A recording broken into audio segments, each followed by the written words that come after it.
Erfolgshungrig und gut gelaunt. Die deutschen Handballer haben ihr Zwischenziel, die Hauptrunde in Köln, erreicht. Das Last-Minute-Remis gegen Weltmeister Frankreich abgehakt. Wir hätten 2 Punkte verdient gehabt. Ich glaube, wir hatten Frankreich am Rande der Niederlage. Ich glaube, die Franzosen haben auch nicht mit so Gegenwehr gerechnet mit uns. Trotzdem, die Nacht nach dem zweiten Spiel in Folge mit einem späten Gegentor war für manche eine kurze.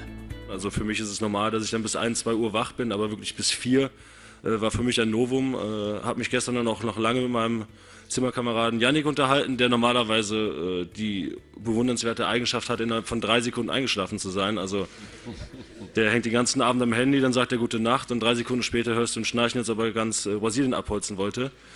Und gestern hatte sogar er Probleme einzuschlafen. Da wusste ich schon, okay, das wird eine harte Nacht für mich und so ist es dann auch gekommen. Gegen Russland und Frankreich sicher geglaubte Siege noch aus der Hand gegeben. Ärgerlich, mehr aber auch nicht. Die Gesamtbilanz: 2 Siege, 2 Unentschieden. Das DHB-Team vor dem letzten Gruppenspiel gegen Serbien auf einer komfortablen Ausgangsposition.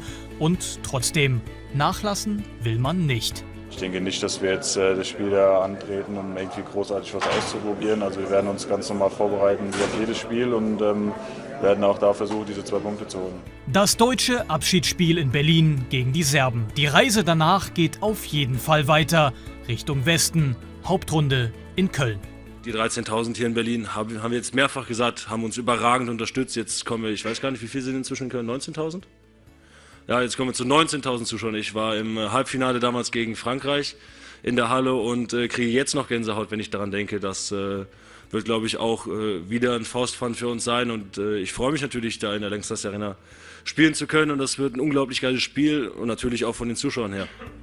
Das erste Zwischenziel erreicht. Hauptrunde in Köln. Das deutsche Lager gut gelaunt und weiter erfolgshungrig.